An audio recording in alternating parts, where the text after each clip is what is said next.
హైదరాబాద్ లో కన్సల్టేషన్ మరియు 3,500 రూపాయల colour Doppler test Avis hospitals లో ఉచితంగా పొందండి. గంటకి ఒక 20,000 అట్లా తీసుకొని నేను పర్సన్స్ దగ్గరికి వెళ్తాను మేడం. పెళ్ళైన తర్వాత కూడా కంటిన్యూ చేసావా ఆ పని? చేశాను మేడం, నా పరిస్థితులను బట్టి చేయాల్సి వచ్చింది. పరిస్థితులు పాడుగాను. నువ్వు నాకు ఎలాంటి శిక్ష చేసినా నేను తీసుకోగలుగుతాను, దయచేసి నన్ను వదిలేస్తాను. నువ్వు నాకు వద్దు అంటే మాత్రం నేను బ్రతకలేదు సార్. ఆల్రెడీ నేను చనిపోయిన శవాన్ని సార్, శవంతో కాపురం చేయాలనుకుంటున్నా సార్. తను పెద్ద సముద్రం లాంటి మనసు ఉండేటటువంటి భర్త వచ్చి ఓకే నేను ఎలాగ చేయట్లేదు నువ్వు కూడా ఆ వ్యాపారం చేసుకో అని అంటే కనుక అది వేరే విషయం. ఏ మొగుడు అంటాడు, ఏ మగాడు అంటాడు. నేను చేసింది నీ దగ్గర నాకు తప్పని నేను ఒప్పుకున్నాను కదా. రేపొద్దున జాబ్ ఏదో ప్రాబ్లం అవుతుంది, మళ్ళీ కంటిన్యూ చేస్తారా? నాకు నువ్వు కావాలి, నీతో లైఫ్ కావాలి అని చెప్పి నేను నిన్ను అడుగుతున్నాను కదా. అమ్మ దీనికి మాటలు లేవు, మాట్లాడుకోవటాలు లేవు.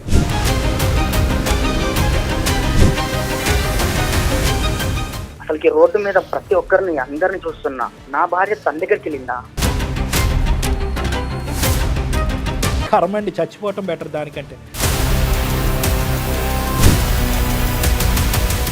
మనసుంటే మార్గం ఉంటుంది. చదువు లేని వాళ్ళందరూ ఇదే వృత్తిని తీసుకుంటున్నారా చెప్పు?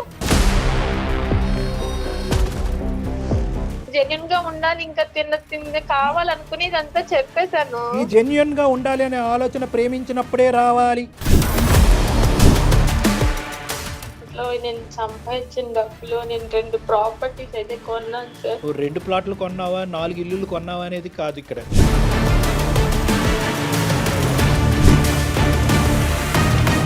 ఇప్పుడు వచ్చేసి ఆ రక్తపు కూడా తినమంటే ఎలా సార్? ఉద్యోగం లేకపోతే అడుక్కుతునే వాళ్ళం మేడం. మాట్లాడే హక్కు కూడా నాకు లేదు.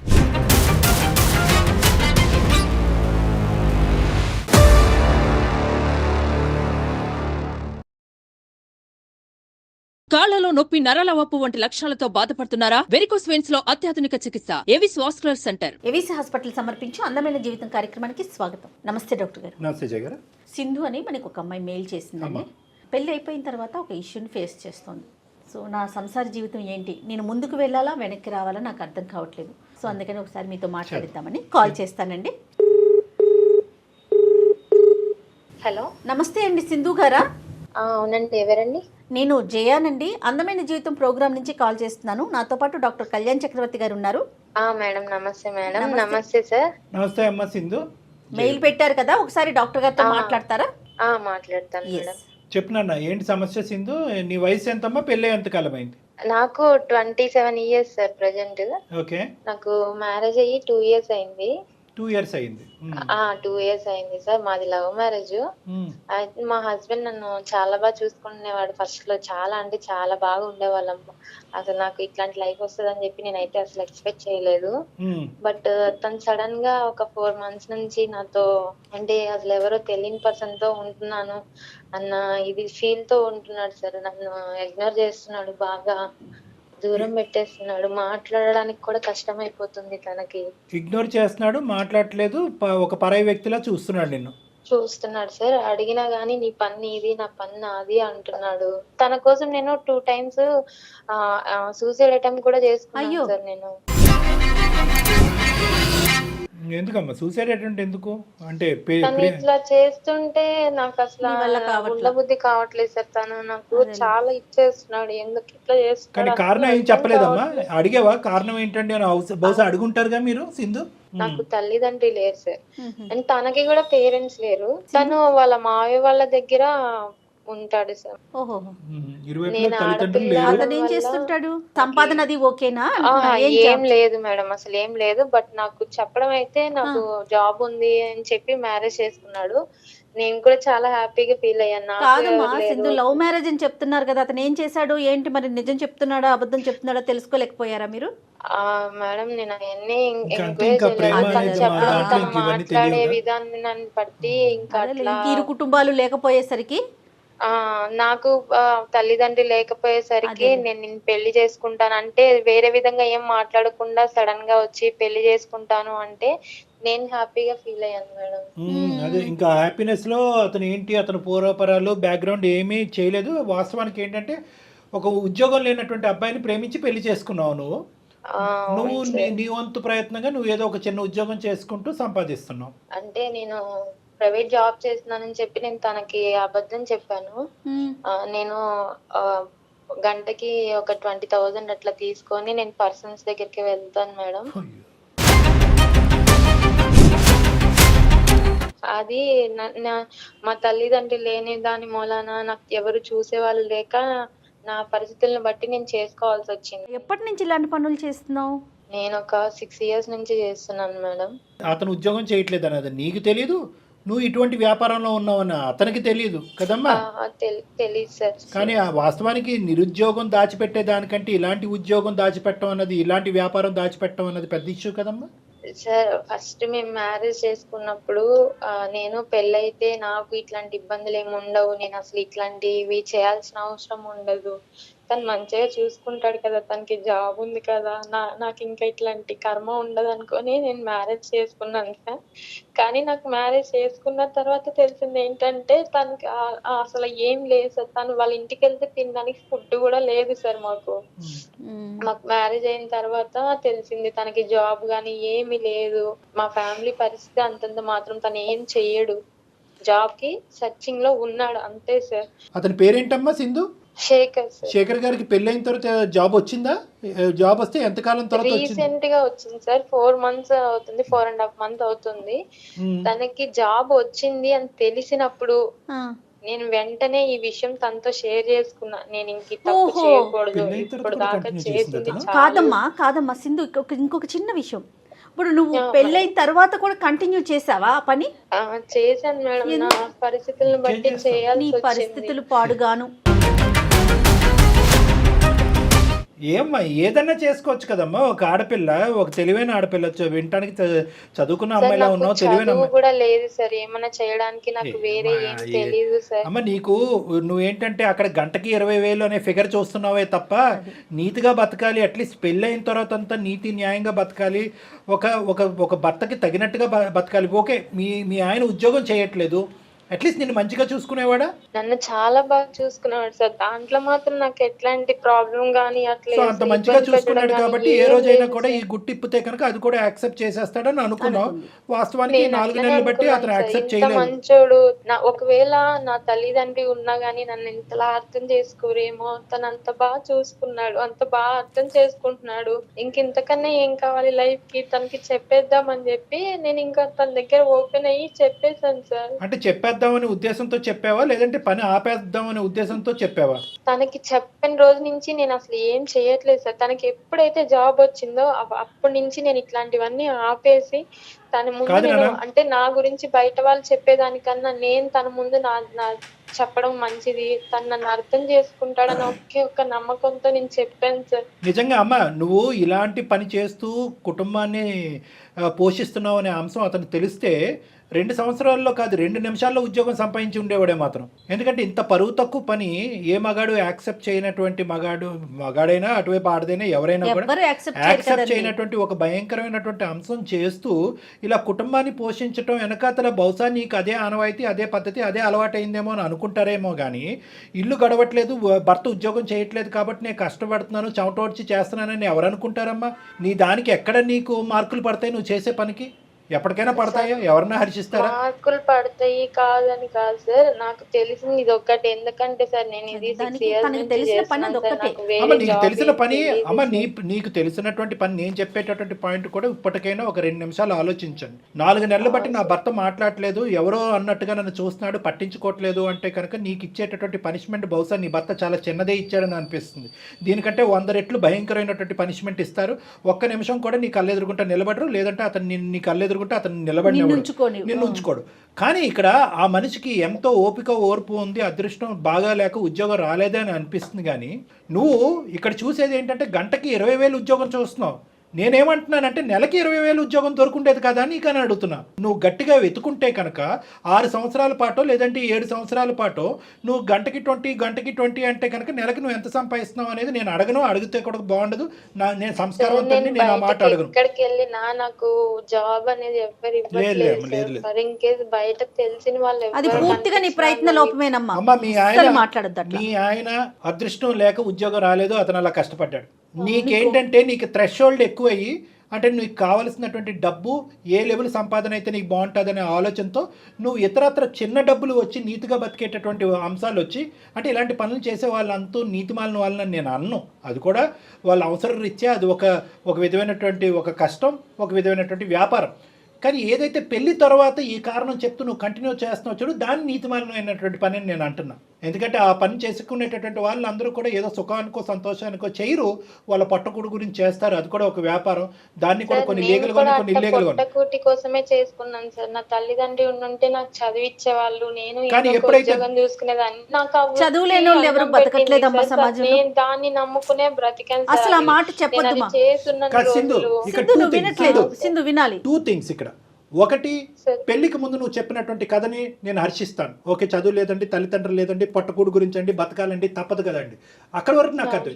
పెళ్ళి అయిన తర్వాత నీ ఆలోచన, నీ ఉద్యోగం, నీ వ్యాపారం, నీ అభిప్రాయం ఎంత అయితే ఇంపార్టెంటో అది సమతూగేటటువంటి విధంగా నీ భర్త యొక్క ఆలోచన కూడా అక్కడ ఇంపార్టెంట్. అదే ఒక పెద్ద సముద్రం లాంటి మనసు ఉండేటటువంటి భర్త వచ్చి ఓకే నేను ఎలాగ చేయట్లేదు, నువ్వు కూడా ఆ వ్యాపారం చేసుకో అని అంటే కనుక అది వేరే విషయం. ఏ మొగుడు అంటాడు, ఏ మగాడు అంటాడు.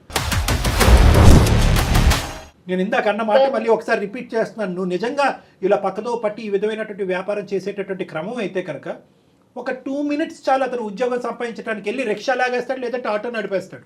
కానీ నువ్వు అలా అనుకోలేదు. అడుక్కొని తీసుకొచ్చైనా భార్యని బతికించుకోవాలనుకుంటారు. మనసుంటే మార్గం ఉంటుంది. చదువు లేని వాళ్ళందరూ ఇదే వృత్తిని తీసుకుంటున్నారా చెప్పు? సమాజంలో చదువు లేని వాళ్ళు లేరా?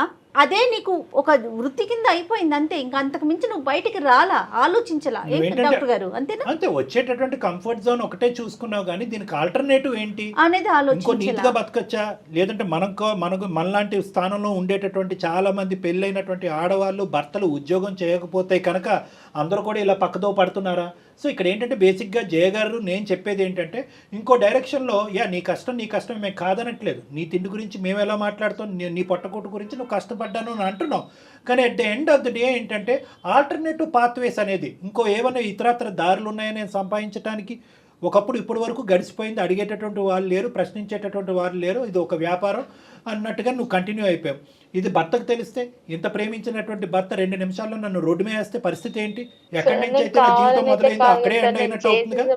స్నేహం వల్లనో ఎందుకు అట్లా అయిపోయిందో నాకు అర్థం కాలేదు సార్. సరే ఇక్కడ అమ్మ ఇప్పుడు అట్లీస్ట్ ఇప్పటికైనా నీకు కనువిప్పు కలిగింది. ఇక్కడ అదృష్టం ఏంటంటే తప్పు ఒప్పుకుంటున్నాను సార్. నాకు మా హస్బెండ్ కావాలి, తనతో లైఫ్ కావాలి అని అనుకుంటున్నాను కాబట్టి నేను మిమ్మల్ని అది అందమైన జీవితం చేతుల్లో లేదది. సారీ, అందమైన జీవితం డాక్టర్ కళ్యాణ్ చక్రవర్తి జయ గారి చేతుల్లో అది లేదు. ఎందుకు అంటే కనుక పర్లేదయ్యా, ఏదో పొరపాటును చేసింది, పట్టుకోడు గురించి చేసింది, కుటుంబాన్ని నిలబెట్టడం గురించి చేసింది, లేదంటే నీకు సిగ్గుంటే కనుక, నీకు ఉద్యోగం ఉండుంటే కనుక ఈ పని చేసి ఉండేదని అడగలేం. ఉద్యోగం ఉన్నా, తినడానికి తిండి ఉన్నా లేకపోయినా కూడా అతను ఆలోచన శైలిలో ఇది ఒక పనికిరాని చర్య, ఒక అసహ్యకరమైనటువంటి ఒక చర్య, ఒక బూతు చర్య. అతను పుట్టింది పెరిగింది అటువంటి వాతావరణంలో, నువ్వు పుట్టింది పెరిగింది అటువంటి వాతావరణం. చేయాలి అనుకుంటే నేను ఇప్పుడైనా దాచి తప్పు చేయొచ్చు సార్, కానీ నాకు అట్లా ఉద్దేశం లేనే లేదు. నీ కర్మ అది. ఇప్పుడు నువ్వు ఇప్పటికైనా నేను అదే చేసి ఉండేవాడిని అంటే ఏమో ఇది ఒకటి. ఇప్పటికైనా నువ్వు ఆలోచించట్లేదు. ఇప్పుడు పెళ్ళి అయిన తర్వాత ఇష్టాలు అనేటటువంటిది భార్యాభర్తలు ఇద్దరి చేతుల్లో ఉంటుంది. ఆ బేసిక్ కాన్సెప్ట్ నువ్వు మర్చిపోతున్నావు. ఇంటి గురించే కదా, కుటుంబం గురించే కదా, సుఖాల గురించే కదా అని చెప్పి ఏదైనా కథను తొక్కుతారమ్మా. ఇప్పటికీ తనకు అదే ఆలోచనలో అదే నేను చేస్తుండేదాన్ని అంటే ఇప్పటికైనా నువ్వు బయటపడాలని ఆలోచించమ్మా. నీకు ఏ స్థాయిలో ఇది ఒక పని కిందే, అంటే ఇది ఒక నీతిమాలిన పని కింద కాకుండా, ఒక చేయకూడనటువంటి పని కింద కాకుండా, ఇది ఒక పని అనే కేటగిరీలో పెట్టి దీని దగ్గర నుంచి డబ్బులు వస్తున్నాయి, ఈ డబ్బులతో మన కుటుంబం నడుస్తుందనే ఆలోచనలోనే ఉన్నాయి. కానీ ఒక థర్డ్ పర్సన్ లేదంటే ఒక సెకండ్ పార్టీ నీతో పాటు జీవితాన్ని పంచుకోవటానికి వచ్చి నిజాయితీగా నిక్కచ్చిగా చాలా ప్రేమాభిప్రాయాలతో ఉండేటటువంటి ఒక వ్యక్తి, నీతో పాటు ఉన్నటువంటి వ్యక్తి ఏ విధంగా ఆలోచిస్తాడని ఆ పాయింట్ ఆఫ్ వ్యూలో చూడలేకపోతున్నాం. ఇప్పటికీ అందమైన జీవితంలో డాక్టర్ కళ్యాణ్ చక్రవర్తి ఏం చెప్తున్నాడు అనే యాంగిల్లో చూడలేకపోతున్నాను. నేనేం తప్పు చేశానండి, కరెక్టే కదండి, చెప్పకూడదు ఉంటే కనుక ఇప్పటికి కూడా ఎందుకు చెప్తాను. అయితే ఇప్పుడు నువ్వు బహుశా అది అనుకుంటున్నావేమో, ఇదేంటి అనవసరంగా ఇప్పుడు చెప్పాను ఆ పని ఈ పని కింద కంటిన్యూ అయిపోయింటే బాగుండేదేమో అనవసరంగా. నేను ఆ విధంగా అనట్లేదు సార్. నేను ఒకవేళ తనని ఇప్పుడు తను నాకు లైఫ్ ఇచ్చాడు, తను నన్ను మంచిగా చూసుకుంటాడు అనే నమ్మకంతో నేను తన దగ్గర ఓపెన్ అయ్యాను. నేను ఇట్లా చెప్పడమే తప్పైందా అని నేను అడుగుతున్నాను సార్. చెప్పడం తప్పు కాదమ్మా, నీ వైఖరి తప్పు కాదు డాక్టర్ గారు. ఇప్పటి వరకు ఏదైనా ఒక మంచి పని చేసావు అంటే కనుక అది ఇప్పుడు చెప్పడం 4 నెలల క్రితం. దయచేసి అది దాని ఆ అంశం నుంచి విత్డ్రా అవ్వద్దు. డాక్టర్ గారు నాకు ఇంకొక సందేహం, ఇప్పుడు అతనికే కనుక జాబ్ రాకపోయి ఉంటే కంటిన్యూ అయ్యేదిగా? ఇది ఎల్లకాలం కంటిన్యూ అయ్యేది. అదే నేను ఏమంటున్నానంటే నీ యొక్క మార్పు కండిషనల్ అయిపోయింది. నీ మార్పు ఈజ్ ఈక్వల్ టు అతను జాబ్ రావటం. అది ఇప్పుడు మాకు కలిగేటటువంటి ఆలోచన భయం ఏంటంటే అతనికి జాబ్ రాకపోయి ఉంటే కనుక ఈ వ్యవహారం నీతిమైనటువంటి వ్యవహారం, కుటుంబం గురించి వ్యవహారం, నా భర్త గురించి నా కుటుంబం గురించి డబ్బులు సంపాదించడం తప్పేంటంటే కంటిన్యూ అయ్యి ఉండేది. రేపొద్దున జాబ్ ఏదో ప్రాబ్లం అవుతుంది, మళ్ళీ కంటిన్యూ చేస్తారా? మీకు పిల్లలు లేరు కదమ్మా? పిల్లలు లేరు సార్ మాకు. నేను ఇది చేసినప్పట్లో నేను సంపాదించిన డబ్బులో నేను 2 ప్రాపర్టీస్ అయితే కొన్నాను సార్. అది మా ఇద్దరి పేరు మీద ఉంది సార్. నేనే ఒకవేళ తనకి జాబ్ వచ్చినా రాకపోయినా ఇది మానేసి మేమిద్దరం సెటిల్ అయితే చాలు, తను నాతో ఉంటే చాలు అని అనుకున్నాను సార్. నువ్వు 2 ప్లాట్లు కొన్నావా 4 ఇల్లులు కొన్నావా అనేది కాదు ఇక్కడ. వాటి బట్టి అతను ఏమి ఇప్పుడు కరిగిపోడారే అంత కష్టపడి సంపాదించినటువంటి సంపాదనతో కొన్నటువంటి ఆస్తి ఇద్దరు పేర్లు పెట్టింది అనేది కాన్సెప్ట్ కాదు. నేను బెడ్రూమ్లో పడుకున్నటువంటి నా భార్య నా పక్కనే కాకుండా చాలా మందితో పాటు పడుకుంది అనే ఒక ఆలోచన ఒక మగాడికి ఏ విధంగా ఉంటుంది అంటే కనుక అది నువ్వు 100 కోట్ల ఆస్తి తీసుకొచ్చి అతని కాళ్ళ దగ్గర వేసినా కూడా కనుకరించేటటువంటి అవకాశం ఉండదమ్మా. సో ఇది డబ్బులతో ముడిపెట్టద్దు, ఆస్తులతో ముడిపెట్టద్దు, కుటుంబ పోషణ గురించి ఒక ఆడది తీసుకున్నటువంటి దారి అనేటటువంటి ఆలోచనతో ముడిపెట్టద్దు. ఇది అన్నిటికీ భిన్నమైనటువంటి ఒక అంశం. ఇది కేవలం అతని మనసు, అతని ఆలోచన, అతను పెరిగినటువంటి విధానం, అతని వైఖరి బట్టి ఆధారపడి ఉంటుంది. ఇందాక నేను చెప్పినట్టుగా ఇంత క్లిష్టమైనటువంటి అంశాన్ని సమాజం యాక్సెప్ట్ చేయదు. ప్లస్ అందమైన జీవితం డాక్టర్ కళ్యాణ్ చక్రవర్తి, ఇదిగో మార్గం బాబు శేఖర్, ఆ అమ్మాయి ఏదో తెలిసి తెలియక తప్పు చేసింది, ఇప్పుడు మారింది కాబట్టి నువ్వు స్వీకరించావు చెప్పడానికి కూడా ఉండదు. ఎందుకంటే కనుక అతని జీవితంలో అతని తల్లిదండ్రులు లేనటువంటి స్థానాన్ని నీకు ఇచ్చాడమ్మా. ఇప్పుడు వాస్తవానికి ఏంటంటే అక్కడ తల్లిదండ్రులు లేరు, ఆ స్థానం ఇచ్చినటువంటి భార్య కూడా ఉన్నట్టుగానే ఉండి మోసం చేస్తుంది అనే మాట అతను అన్నప్పుడు నువ్వు మోసపోలేదు, నువ్వు కరెక్టే ఉన్నావని ఎలా చెప్తావు? చూద్దాం అతను ఎలా ఆలోచిస్తాడో, నీ అదృష్టం ఎలా ఉందో, నీ తలరాత ఎలా ఉందో. సార్ నాకు నా బాధ చెప్పుకోవడానికి కూడా నాకు ఎవ్వరు లేదు సార్. నేను అందుకోసం మిమ్మల్ని మీ దాకా వచ్చి ఒక్కసారి కావాలంటే నన్ను కొట్టండి, తిట్టండి. తన ముందు నాకు ఎట్లాంటి తను నాకు ఏ పనిష్మెంట్ ఇచ్చినా నేను దానికి యాక్సెప్ట్ చేస్తాను సార్. తను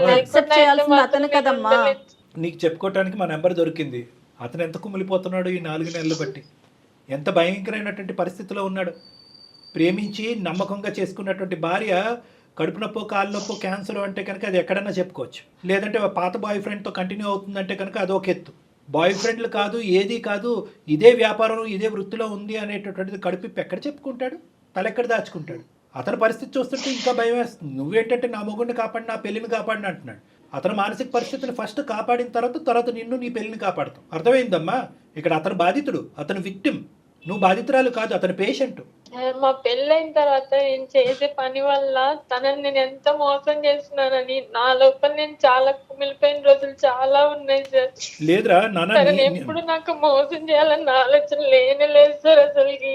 కాదమ్మా, ఇక్కడ డిప్రెషన్ ఉంటే ఎవరికి ఉండాలి, ట్రీట్మెంట్ అవసరం అయితే అర్జెంటుగా ట్రీట్మెంట్ ఎవరికి ఇవ్వాలి, సూసైడ్ చేసుకునే ఆలోచన ప్రధానంగా ఎవరికి ఉంటుందో చెప్పు నువ్వు నాకు. ఇక్కడ నీకా నీ భర్తగా రావాలి సార్. కానీ ఒకటి నేను ఈ భయంకరమైనటువంటి వార్త చెప్పిన తర్వాత నా భర్త ఎంత మనస్తాపం చెందాడో, ఎంత భయంకరమైన పరిస్థితిలో ఉన్నాడో డాక్టర్ గారు దయచేసి అతను కాపాడండి అని ఫస్ట్ అడుగు.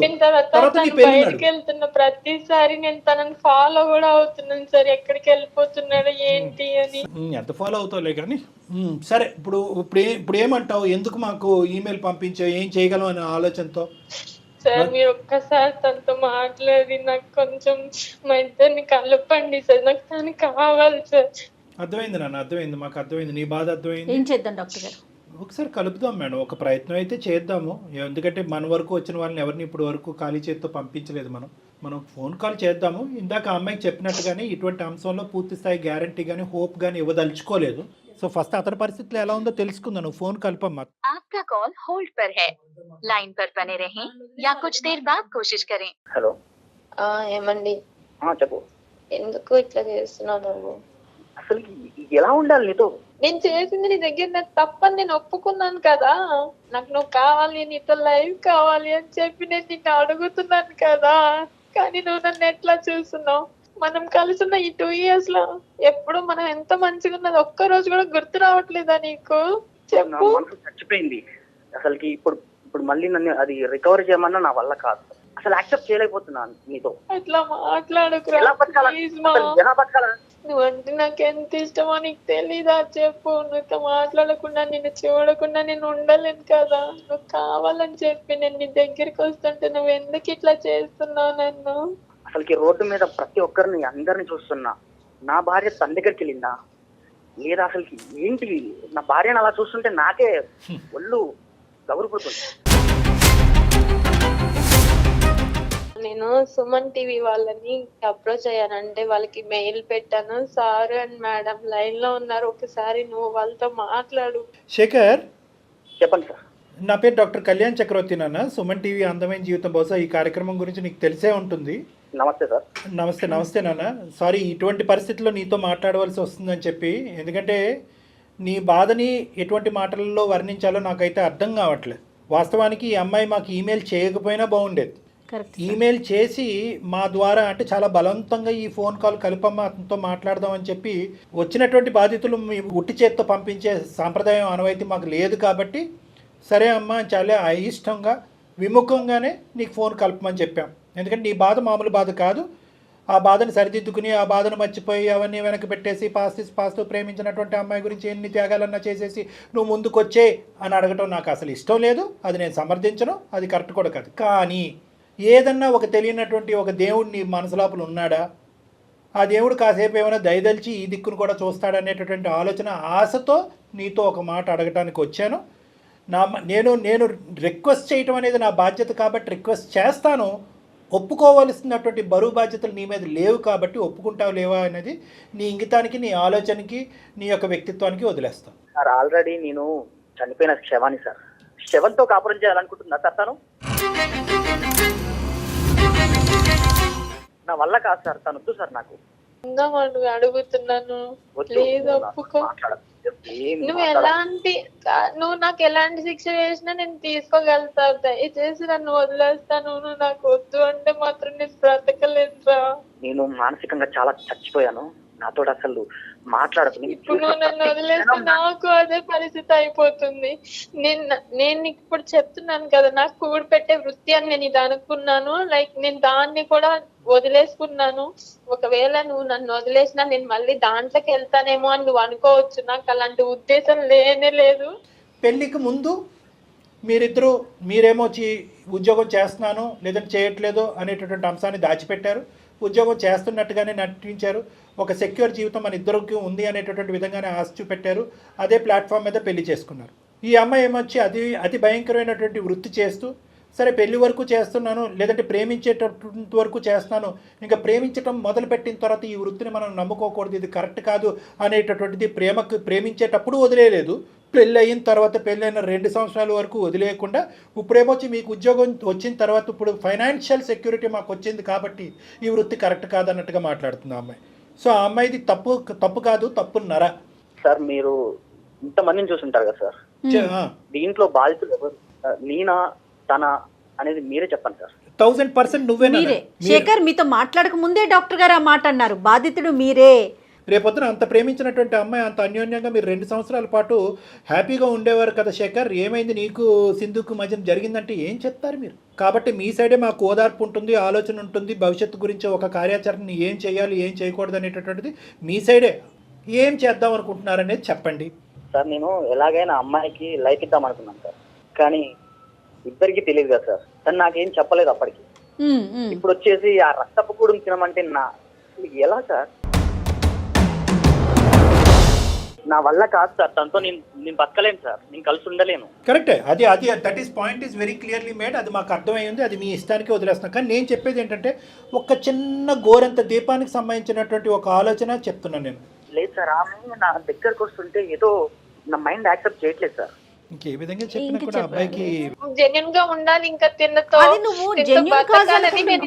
కావాలనుకుని ఇదంతా చెప్పేశాను. ఈ జెన్యున్ గా ఉండాలి అనే ఆలోచన ప్రేమించినప్పుడే రావాలి. ఎస్. అప్పుడు వరకు నీ వృత్తి ఏంటి, నీ ఆలోచన ఏంటి, అంతకుముందు నువ్వు ఏమేమి వ్యాపారాలు చేసావు అనేటటువంటిది సార్ నాకు బహుశా పెళ్ళైన నెక్స్ట్ డే నుంచి నేను ఎంత చేయకూడదని ఫిక్స్ అయ్యాను సార్. నాకు పెళ్ళైన రోజు నుంచి నా పెళ్ళైనప్పుడు నాకు తెలిసింది సార్, కనీసం అక్కడికి వెళ్తే తినటానికి కూడా లేదని. నువ్వు ఇప్పుడు మారేవు అనే దాన్ని మేము హర్షించేటటువంటి విధంగా అబ్బాయికి చెప్పాలి అనుకుంటుంటే నువ్వు పెట్టుకున్న విస్తరణలో నువ్వే ఉమ్మేసుకుంటున్నావు. అదే ఇప్పుడు మొత్తం ఉండేటటువంటి గుట్టును ఇప్పుడు బయటకు చెప్పడం వల్ల ఒక పెద్ద ఘనకార్యంగా అనుకుంటున్నావు, కానీ 2.5 సంవత్సరాలు దగ్గర దగ్గర 3 సంవత్సరాలు ప్రేమించుకున్నప్పుడు 1 year, పెళ్ళైన తర్వాత 2 years, 3 సంవత్సరాల పాటు ఒక భయంకరమైనటువంటి నిజాన్ని దాచిపెట్టి ఏ మగాడు యాక్సెప్ట్ చేయనటువంటి ఒక భయంకరమైనటువంటి అంశాన్ని 2 సెకండ్లలో మర్చిపోమంటున్నావు.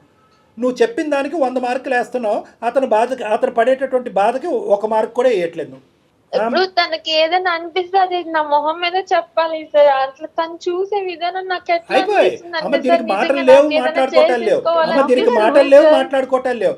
ఏ మగాడైనా నువ్వు అతని స్థానంలో నిలబడి ఆ వ్యభిచారం అదేటటువంటి కార్యక్రమంలో అతను ఉంటే కనుక తినటానికి డబ్బులుంటే చాలు కదా, ఏం పని చేస్తున్నాను అనేది అవసరం అనేటటువంటి లెక్క అతను చెప్తే కనుక నువ్వు యాక్సెప్ట్ చేస్తావా? నువ్వు చేసిన పని నువ్వు సమర్థించుకుంటున్నావు, దానిలోంచి బయటికి రా ఒక్కసారి. శేఖర్, నేను ఒకటే చెప్తున్నాను, ఆ అమ్మాయి వాదన ఇలాగే ఉంటది కానీ అసలు ఇక్కడ మాట్లాడటానికి కూడా ఏమీ లేదు. ఇది కంప్లీట్ గా నెగిటివ్ గా మాట్లాడితే 2 నిమిషాల్లో కాల్ కట్ చేసి ఇక్కడే క్లోజ్ చేసేయచ్చు. ఏది మీరు ముక్కు మొహం తెలియనటువంటి వాళ్ళు అయితే కనుక నీకు ఇప్పటికొచ్చి మాట్లాడినటువంటి 4 మాటల్లో కూడా సింధు నీ మనసులో ఒక స్థానాన్ని ఏర్పాటు చేసుకుంది అనేది ఒక నమ్మకం ఉంది. అలాగే సింధుకి మీకు ఎంత అమితమైనటువంటి ప్రేమ ఉంది, ఈ పని చేసినా కూడా తనకి నువ్వంటే ఎంత అమితమైన ప్రేమ ఉంది అన్నది కూడా తన మాటలో అర్థమైంది. కాబట్టి ఈ 2 మాటలు డాక్టర్ కళ్యాణ్ చక్రవర్తి మాట్లాడుతున్నాడు, లేదంటే మాట్లాడే హక్కు కూడా నాకు లేదు. ఇక్కడ నేనేమంటున్నానంటే, ఏ ఉద్దేశంతో ఆ అమ్మాయి పని చేసింది అనేది ఒక్కసారి ఆలోచించుకో.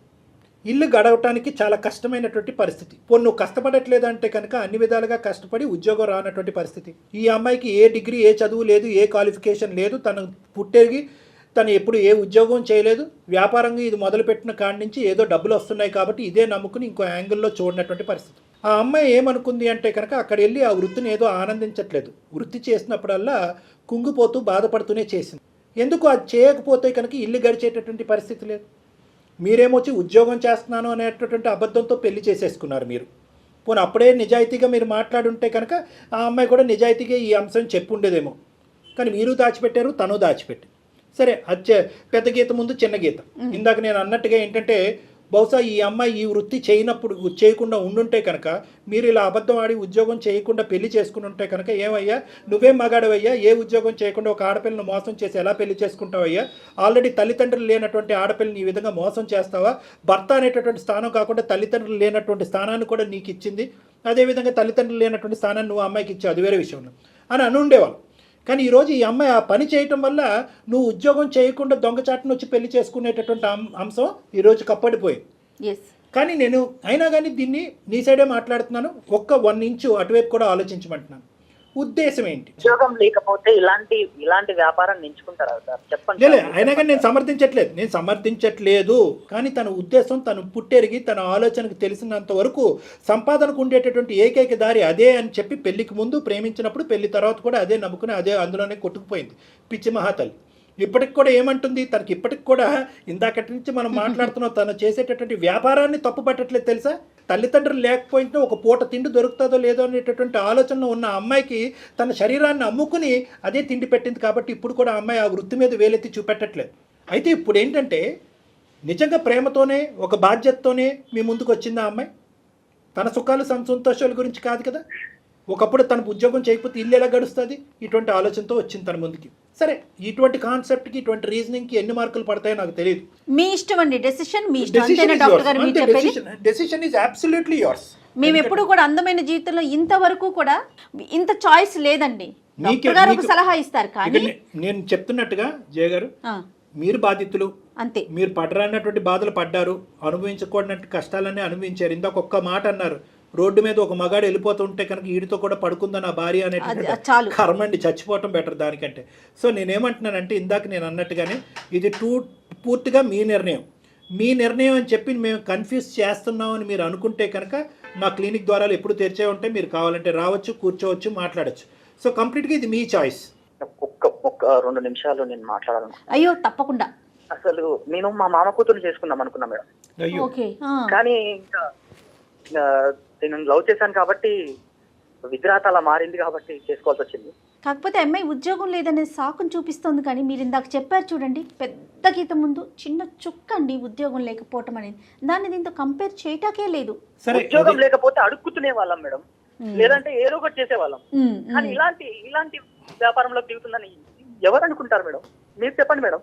నిజం శేఖర్ గారు, అది చాలా బాధాకరం అనిపిస్తోంది. అమ్మాయి తెలిసి చేసిందా? నేను ఇంకా చేయనని చెప్తున్నాను కదా. ఒకవేళ నువ్వు నన్ను వదిలేస్తే నేను చచ్చిపోవడం తప్పించి నాకు వేరే దారి లేదురా. ప్రేమ అనేటటువంటిది ఇదివరకటి ప్రేమలాగా ఉండాలి, అది న్యాచురల్ గా పునరావృతం అవ్వాలి. ఇక్కడ థ్రెట్ వల్ల నేను చచ్చిపోతాను లేక బెదిరించొద్దు. అతను బాధితుడు, అతను అనుభవిస్తున్నటువంటి బాధ నీకంటే 100 రెట్లు ఎక్కువ ఉంది. ఎందుకంటే ప్రేమించినటువంటి అమ్మాయిని ఉంచుకోవాలా, లేదంటే ప్రేమించి మోసం చేసి తప్పుదోరలో వెళ్ళి ఇదే వృత్తిగా నమ్మినటువంటి అమ్మాయిని వదులుకోవాలా అనేటటువంటి సందిగ్ధ పరిస్థితిలో అతను ఉన్నాడు. అతనికి సమయం కావాలి, నువ్వు అది అర్థం చేసుకోవాలి. నువ్వు థ్రెట్ చేసి బ్లాక్మెయిల్ చేసి భయపెట్టేటటువంటి దొద్దు. నువ్వు ప్రేమించినటువంటి నీ భర్త ఎలాంటి వ్యక్తి అనేది 2 years పాటు నీకు చూపెట్టాడుగా, ఒక మంచి వ్యక్తిగా. ఇప్పుడు నీకు అర్థమైంది నువ్వు ఎటువంటి వ్యక్తిని పోగొట్టుకుంటావు. నేను మళ్ళీ కోరుకునేది, నేను ఇంత తిన కోసం ఇంత దిగజారి ఇంత ఆర్గ్యూ చేశాను నేను దానికోసమే సార్. నాకు తల్లిదండ్రి లోటు తీర్చాడు. తల్లిదండ్రి ఉంటే ఆ ప్రేమ ఎలా ఉంటుందో తను చూపించాడు సార్. అంత ప్రేమ చూపెట్టినటువంటి వ్యక్తి ఈ అంశం తెలిస్తే కనుక ఏమవుతాడు అనేది 0.1% నువ్వు ఆలోచించుంటే కనుక ఈ రోజు ఈ ఎపిసోడ్ ఈ మాట్లాడుకోవటం కూడా అక్కర్లేదు. వేరే వ్యక్తి పక్కన నేను పడుకుంటున్నాను, అదే రాత్రి మళ్ళీ నా భర్త పక్కన పడుకుంటున్నాను. ఇది వాస్తవం, ఈ నిజం తెలిస్తే కనుక నా భర్త ఉంటాడా లేదా అన్నది కాదు, బతుకుంటాడా లేదా అనేది ఆలోచించుంటే కనుక ఈరోజు మనకి ఎపిసోడ్ అక్కర్లేదు. నీ ఆలోచన అనేది చాలా లేట్గా వచ్చింది. ఇప్పటికి కూడా నువ్వేమంటున్నావు అంటే కనుక చెప్పకుండా ఉండుంటే ఏం చేసి ఉండేవాడు? నువ్వు చెప్పకపోతే ఇంకొకరు చెప్పేవారు అప్పుడు. కానీ అది మోసం చేయటం కదా, అది మోసం. అసలు నువ్వు చెప్తావా, ఇంకొకరు చెప్తారా తర్వాత పచ్చి మోసం కదమ్మా అది. సరే, భార్యాభర్తల ఇవన్నీ కాసిందు. బంతి అతని కోర్టులో ఉంది, అతను ఇట అట అనేటటువంటి నిర్ణయం తీసుకోలేదు. ఇక్కడ మాట్లాడినా నా క్లినిక్ వచ్చినా అతన్ని బలవంతం పెట్టేటటువంటి ఉద్దేశం నాకు లేదు. ఒకటి కాకపోతే 100 రోజులైనా అతను ఈ నిర్ణయం తీసుకోవడానికి అతను అవకాశం ఇవ్వాలి. అతను నిర్ణయం తీసుకునేటటువంటి క్రమంలో మీరిద్దరు ఒకే రూఫ్ కింద ఉంటారా, ఒకే ఇంట్లో ఉంటారా, విడివిడిగా ఉంటారా అనేది ఆలోచించుకోండి. అది కూడా మనం ఒకసారి క్లినిక్ కౌన్సిలింగ్కి వచ్చాక మనం మాట్లాడుకుందాం.